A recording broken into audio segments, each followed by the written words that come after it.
रहमान रहीम।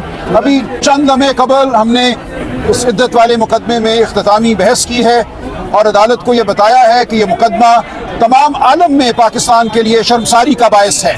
सियासत को इस सतह पे कभी नहीं आना चाहिए कि आप अपने सियासी हरीफ के घर में जाके आप माहवारियाँ गिनने की कोशिश करें। यहाँ दरख्वास्त दी गई कि एक मेडिकल कमीशन बनाया जाए जो 2018 की माहवारियों की छानबीन करे। मैं कहता हूँ ये अफसोस का मकाम है, ये इंतहाई अफसोस का मकाम है और अब ये मामला अदालत के हाथ में है। हमने सुप्रीम कोर्ट के हवाले दिए, कानून अदालत के सामने रखा। ये बात बिल्कुल वाज़ेह है कि शरीयत में हमारे सुप्रीम कोर्ट के फैसलों के मुताबिक औरत का कहना उसके जिस्म के हवाले से, उसकी ज़ात के हवाले से हतमी है। कोई और इसमें झांक नहीं सकता। अगर ये कह दिया गया कि मामलात तमाम हो चुके थे, इद्दत की मुद्दत गुजर चुकी थी, जो हमारे सुप्रीम कोर्ट ने मुद्दत रखी है उससे ज़्यादा वक्त गुजर चुका था, तो किसी को हक नहीं है कि वो इसको झुटलाएं। ये मुकदमा कभी बनना ही नहीं चाहिए था, इस मुकदमे को कभी चलना ही नहीं चाहिए था। हम पाकिस्तान की तमाम औरतों की इज्जत के लिए यहाँ खड़े हैं। हम खड़े हैं पाकिस्तान में चादर और चार दीवारी के तकद्दुस के लिए।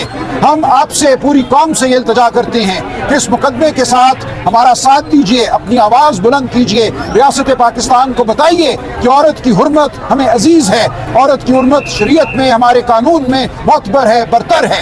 ये मुकदमा इंतहाई घटिया मुकदमा है, वाक़याती तौर पर भी और कानून की नज़र में भी। एक शख्स को गिरफ्तार किया जाता है, 4 महीने वो गायब रहता है खबर माने का, और उसके बाद आके वो दरख्वास्त देता है निकाह के 5 साल और 11 महीनों के बाद। इमरान खान साहब और बुशरा बीबी का निकाह 1 जनवरी 2018 को होता है और ये दरख्वास्त नवंबर 2023 में दाखिल की जाती है। तो आपके सामने हैं तमाम वाक़यात कि किस तरह लोगों को मोहरों के तौर पे इस्तेमाल किया जा रहा है सियासी मकासद के लिए।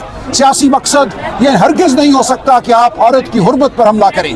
तो मैं आपके तवस्सुत पाकिस्तान के अवाम से, पूरे पाकिस्तान से ये दरख्वास्त करता हूँ कि आप जहाँ कहीं भी हैं अपनी आवाज़ बुलंद कीजिए इस तमाम बेहुरमती के ख़िलाफ़। आप कहिए कि हमें इस नहज की सियासत कबूल नहीं है, ये ना शरीयत के मुताबिक है ना कानून के मुताबिक है। इंशाअल्लाह 3 बजे हम समझते हैं हमारी फतह होगी। लेकिन मैं कौम को ये कहना चाहता हूँ कि कल सुप्रीम कोर्ट ने एक तारीखी फैसला दिया, लेकिन याद रहे उससे पहले हम इलेक्शन कमीशन में मुकदमा हार चुके थे, पेशावर हाई कोर्ट में मुकदमा हार चुके थे, सुप्रीम कोर्ट में बिलाखिर सुनवाई हुई, हमारी जमात के तशख़्ख़ुस को माना गया, हमें PTI के तौर पे असेंबली का मेंबर माना गया। ये मुकदमा भी आगे चलेगा, दोनों में से एक फरीक यकीनन हाई कोर्ट जाएगा और फिर मामला सुप्रीम कोर्ट में भी जाएगा। लिहाजा कोई भी फैसला हो, हमने दिल नहीं हारना, हमने लड़ते रहना है, आखिरी ओवर के आखिरी बॉल तक हमने लड़ना है, जैसा इमरान खान साहब कहते हैं। तो इंशाअल्लाह हक और सच की फतह होगी, इस फतह को कोई टाल नहीं सकता।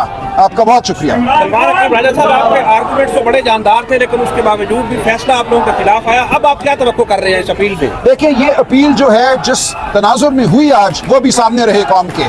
20 फरवरी को अपील दायर होती है, सेशन जज इस्लामाबाद मुकदमा सुनते हैं 3.5 माह। 29 मई का जो दिन था वो फैसला सुनाने के लिए मुकर्रर था।